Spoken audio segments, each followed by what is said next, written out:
جو ڈیڈ سے لے کر 3 سال تک کا بھانجا بھی ایسے خوش اور مگن دکھائی دیتے تھے جیسے کسی محل کی شہزادی کا خاص الخاص پروگرام ہو رہا ہو، چاہے پھر وہ میرا کلاس ٹیسٹ میں لی گئی پوزیشن ہی کیوں نہ سیلیبریٹ کی جا رہی ہو۔ اور اب دیکھیں، پہلے ان کے بغیر میں نے شادی کر لی، تب بھی کوئی نہیں تھا، اور اب ماں بنی ہوں تب بھی اکیلی ہوں۔ مبین نے ایک گہری سانس لی۔ آخر 9 مہینے بعد سوم نے اپنی چپ توڑ دی تھی، وہ دن جب اس نے اسے اپنی امید سے ہونے کی خبر سنائی تھی، آخر بار اس کے منہ سے اپنے گھر والوں کا ذکر سنا تھا۔ آج جب وہ ماں بنی تھی، مبین جانتا تھا وہ بہت اداس رہی ہے ان مہینوں میں، مگر وہ کیا کر سکتا تھا؟ یہ فیصلہ بھی سوم کا تھا، جس میں اس نے اس کا ساتھ دینا ہی تھا۔ کیا تم جانا چاہو گی اپنے؟ شاید وہ اب تمہاری بیٹی کو دیکھتے ہی تمہیں معاف کر دیں۔ سوم نے بیبی کو واپس مبین کو پکڑا دیا۔ وہ کافی تھک گئی تھی، تکیوں کے سہارے بیٹھی ہوئی تھی۔ نہیں، جب تک وہ میرے پاس چل کر نہیں آ جاتی میں کبھی نہیں جاؤں گی، کیونکہ میں 2 مہینے ہر دن گئی تھی معافی مانگنے۔ پہلے انہوں نے مجھے لاوارثوں کی طرح ہسپتال چھوڑ دیا، پھر مجھے لگاتار دھتکارا، میری شکل نہیں دیکھی کسی نے، اور جب آپ نے سچائی بتائی تب میں نے قسم کھائی تھی میں تب تک ان کے سامنے نہیں جاؤں گی جب تک وہ چل کر میرے سامنے نہیں آ جاتے۔ اور میں جانتی ہوں ڈیڈ کو، وہ ایسا کبھی نہیں کریں گے، وہ کبھی نہیں آئیں گے۔ اسی لیے جب میرا شوہر حیثیت میں ان کے برابر ہوگا تبھی میں ان کو اپنا چہرہ دکھاؤں گی۔ اب شان سے جاؤں گی وہاں۔ وہ واقعی ضدی تھی۔ ٹھیک ہے، جیسے تم کہو گی ہم ویسا ہی کریں گے۔ اب چلو مسکرا کر دکھا دو، اتنا اچھا موقع ہے۔ تم ایسے اداس ہو کر سب خراب کر رہی ہو۔ سوم مسکرا دی، وہ ابھی بھی درد محسوس کر رہی تھی۔ تم ٹھیک ہو جاؤ، پھر ہم اپنی بیٹی کے لیے ویلکم پارٹی رکھیں گے۔ میں تو تمہیں بتانا بھول گیا، تم جانتی ہو نا، میں ایک انویسٹر کے پیچھے پچھلے 2 مہینوں سے تھا، اور مجھے تو اب امید بھی نہیں تھی کہ اس سے کوئی ڈیل ہو پائے گی۔ سوم نے اس بات میں سر ہلایا۔ You know what؟ تم یقین نہیں کرو گی، ادھر ڈاکٹر نے میری پرنسس کی مجھے خبر دی، اس انویسٹر کی کال آ گئی، انہیں میرا پروپوزل اتنا پسند آیا ہے میں بتا نہیں سکتا۔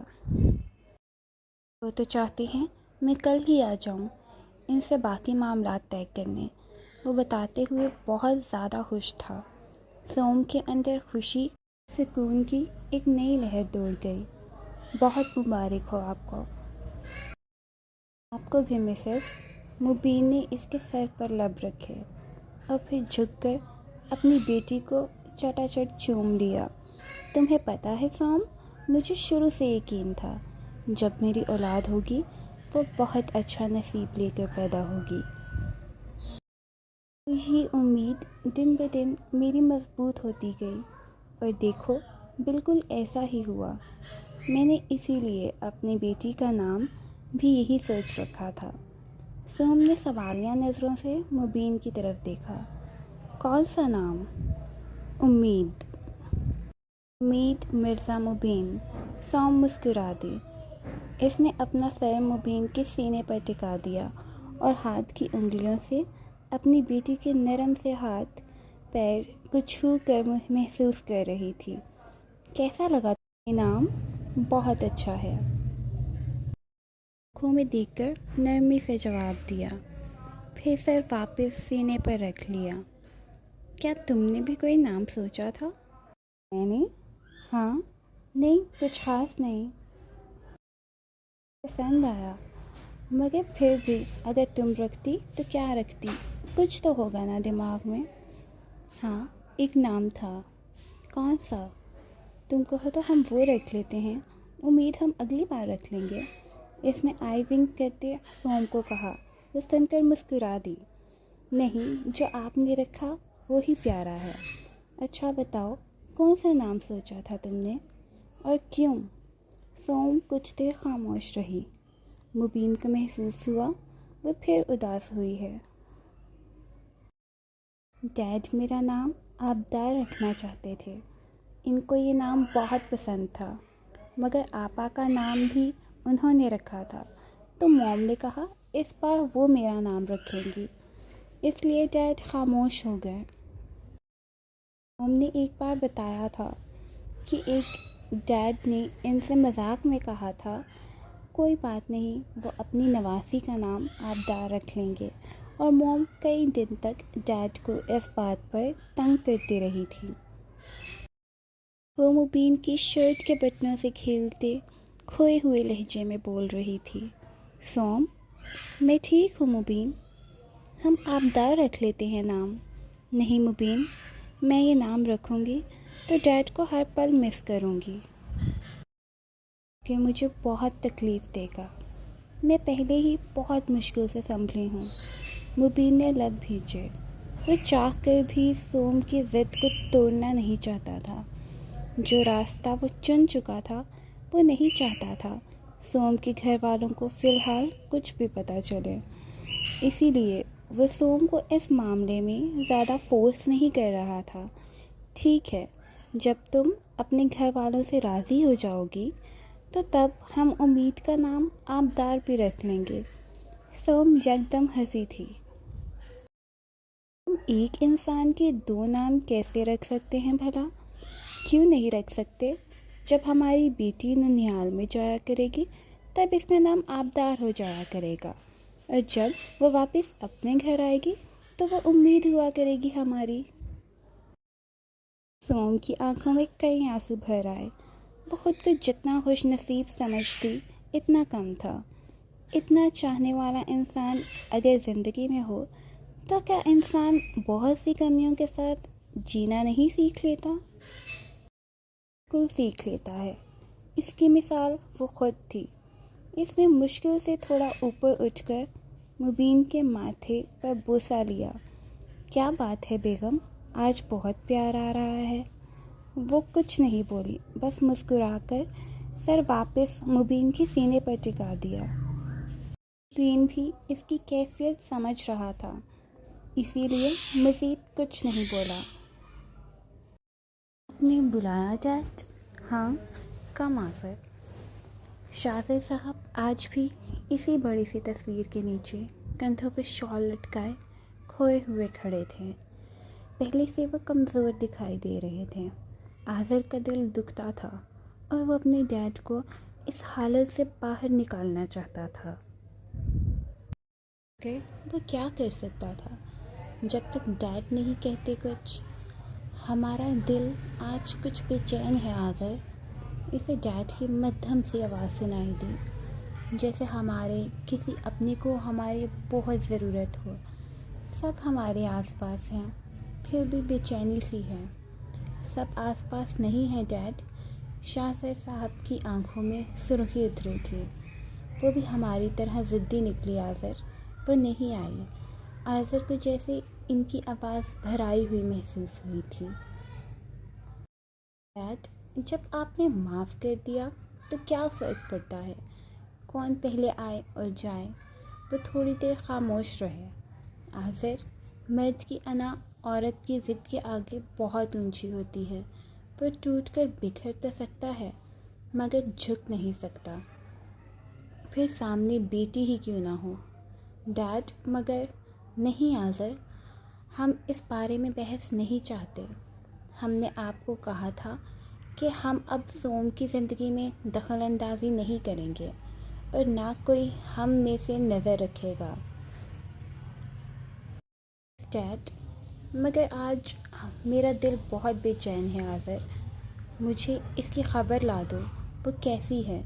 وہ ٹھیک تو ہے نا؟ ڈیڈ، آپ خود کیوں نہیں کر لیتے اس کی خبر گیری. نہیں آذر، وہ میری محبوب بیٹی ہے، میں نے ایک قدم بھی اس کی طرف بڑھایا تو میں واپس نہیں پلٹ سکوں گا۔ ایک باپ کا اتنا مان تو رہنے دو کہ اولاد غلطی کرنے کے بعد خود اسے تسلیم کر کے معافی مانگنے۔ آذر کا دل دکھا تھا، اس کے ڈیڈ اس کے ہیرو تھے، مگر آج وہ ایک ہارے ہوئے انسان کی طرح لگ رہے تھے۔ اسے آج سوم پر پہلی دفعہ شدید غصہ آیا تھا۔ اتنا تو تب بھی نہیں آیا تھا جب اس نے سب کو بتائے بغیر نکاح کیا تھا، مگر آج اپنے ڈیڈ کی ایسی حالت دیکھتے اس کا دل نہ چاہتے ہوئے بھی بدظن ہوا تھا۔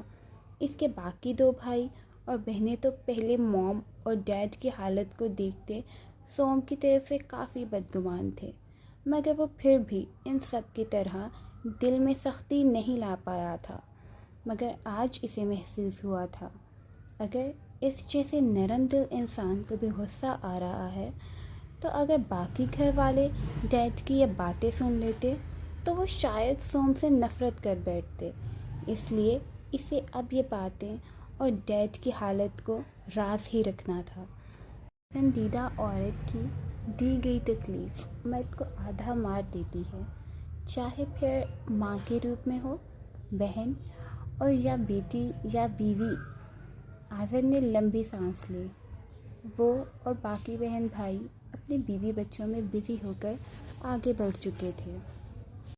موم اور ڈیڈ، موم کی حالت تو کسی سے بھی مخفی نہیں تھی، وہ تو اب اکثر بیمار بھی رہنے لگی تھی۔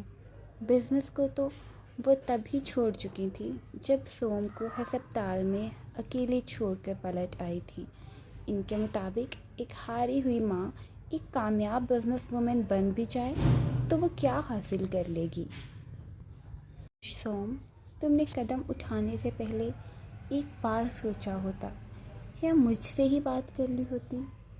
میں تو تمہارا دوستوں جیسا بھائی تھا، تم سب کو قائل کرنے کا گن جانتی تھی تو یہ بھی منوا سکتی تھی سب سے آرام سے۔ کاش سوم، کاش تم ایک مرد کی خاطر کئی مردوں کی محبت پر پانی نہ پھیرتی۔ اس نے کہیں لمبی سانسیں لے کر خود کو نارمل کیا۔ ٹھیک ہے ڈیڈ، میں پتہ کروا لوں گا۔ انہوں نے ہاں میں سر ہلایا اور پھر اپنا رخ اسی تصویر کی طرف کر لیا۔ آصف ایک بھرپور نظر ڈالتا واپس چلا آیا۔ سر، مجھے آپ کو کچھ بتانا ہے۔ جی بتائیے۔ ماہم آج ہر طرح سے ذہنی طور پر تیار ہو کر آئی تھی۔ اس کا عقیدہ جو بھی تھا اس نے سر کو بتانے کا فیصلہ کر ہی لیا تھا، کچھ بھی تھا۔ سر اس کو کتنا ناپسند کر لیں، مگر ایک ٹیچر اسٹوڈنٹ کے راز رکھتا ہے، وہ جانتی تھی۔ اسی لیے وہ بار بار بھاگنے کے بجائے وہ کھلے الفاظ میں سب بتا کر ہیلپ لینا چاہتی تھی اور اپنے بہت سے سوالوں کے جواب جاننا چاہتی تھی۔ شاید سر ہی اسی سوالوں کے دلدل سے نکال سکتے تھے۔ ان کو پتہ تو ہو کہ وہ کیوں نہیں کر پائی یہ اسائنمنٹ۔ ہاتھوں کی انگلیاں مروڑتی وہ بہت نروس ہو رہی تھی۔ آ تو گئی تھی مگر بولے کیا؟ آنکھوں کو بند کر کے لمبی سانس کر کے خود کو نارمل کرتی وہ گویا ہوئی۔ سر سکندر تفصیل سے اس کی گھبراہٹ محسوس کر رہے تھے۔ ایکچولی سر، آپ نے کہا تھا نا کہ ہمیں پہلے خود اپنے عقیدے کے بارے میں پتہ ہونا چاہیے کہ ہم کیا مانتے ہیں اور کیا نہیں، پھر ہی ہم ایک کلیئر پکچر کے ساتھ سوالوں کے جواب ڈھونڈ سکتے ہیں۔ یس، بالکل یہی میرا مطلب تھا۔ تو پھر بتائیے کیا جواب ملا آپ کو آپ کے سوالوں کا؟ ایکچولی سر، میرا ماننا ہے کہ حضرت محمد صلی اللہ علیہ وآلہ وسلم آخری نبی نہیں ہیں۔ وہ ایک ہی سانس میں سب بول گئی۔ سر سکندر جو آرام سے اس کی بات سن رہے تھے، یکدم ان کا چہرہ سپاٹ ہوا تھا۔ کہ ماہم کو واضح محسوس ہوا تھا۔ اس کا دل ڈر اور خوف کے احساس سے دھڑکا تھا۔ آپ ہوش میں تو ہیں نا مس؟ کہ جو آپ نے بکواس کی ہے اس کا مطلب وہی ہے جو میں نے سمجھا؟ کیا سمجھا آپ نے؟ اس نے معصومیت سے آنکھیں اٹھا کر سوال پوچھا۔ وہ نہیں جانتی تھی کہ بات بتانے کے چکر میں وہ غلط الفاظ استعمال کر بیٹھی ہے۔ وہ یہ بات کسی اور طریقے سے اچھے سے کر سکتی تھی، مگر تب نہ جب وہ خود بیسک کے علاوہ کچھ جانتی ہوتی۔ اس کی اس سوال اور بناوٹی معصومیت پر سکندر کو شدید غصہ آیا تھا۔ ایک تو اتنی بڑی بات کہہ کر آگے سے پوچھ بھی رہی ہے، کیا سمجھا؟ اٹھو۔ جی؟ میں نے کہا مس ماہم اٹھیے۔ وہ جلدی اٹھ کھڑی ہوئی۔ اس کے ہاتھ کانپنا شروع ہو گئے۔ اور یہاں سے دفع ہو جائیے۔ آئندہ کلاس کے علاوہ غلطی سے بھی میرے سامنے مت آنا، ورنہ میں خود نہیں جانتا میں کیا کروں گا۔ ماہم تھر تھر کانپ رہی تھی۔ وہی ہوا تھا جس کا اسے ڈر تھا، وہی اس کو اپنا بچپن آنکھوں کے سامنے گھومتا نظر آیا تھا۔ مگر سر، میں نے کہا گیٹ آؤٹ، سنا نہیں تم نے؟ آواز بہت اونچی ہو چکی تھی۔ اس کے نہ رکنے والے آنسو بہہ نکلے۔ وہ اپنا بیگ اٹھاتی بھاگتے ہوئے آفس سے نکل گئی۔ اس کو کالج کے کئی اسٹوڈنٹ نے روتے اور بھاگتے ہوئے باہر جاتے دیکھا۔ نہیں، وہ کسی کو نہیں بتائیں گے۔ میں بری نہیں ہوں، میں بھی مسلمان ہوں۔ مجھ سے کوئی نفرت نہیں کر سکتا۔ نہیں، میں بری نہیں ہوں۔ یا اللہ پلیز، میں بھی مسلمان ہوں، میں کافر نہیں ہوں۔ وہ بھاگتے ہوئے روتے اور مسلسل یہی بولتے گیٹ سے نکل گئی۔ میں کافر نہیں ہوں، میں کافر نہیں ہوں۔ وہ کہاں جا رہی تھی اسے خود بھی نہیں پتا تھا۔ سکندر نے ساری کتابیں میز سے الٹ دیں۔ آر یو سیریس موم؟ آپ اس جیسی لڑکی کی مدد کے لیے مجھے کہہ رہی تھی جو مسلمان تک نہیں ہے؟ کافر ہے۔ اس پہلے دن سے ماہم سے شدید الجھن چڑ ہوئی تھی اور آج وہ چڑ نفرت میں بدل چکی تھی، بنا یہ جانے کہ اس کی یہ خود ساختہ نفرت کسی کو ایسے دلدل میں پھینک دے گی جس کا خمیازہ وہ ساری زندگی بھگتے گی۔ So that is the end of episode 23۔ اپنی قیمتی رائے سے ہمیں ضرور آگاہ کیجیے گا۔ تب تک کے لیے اللہ نگہبان۔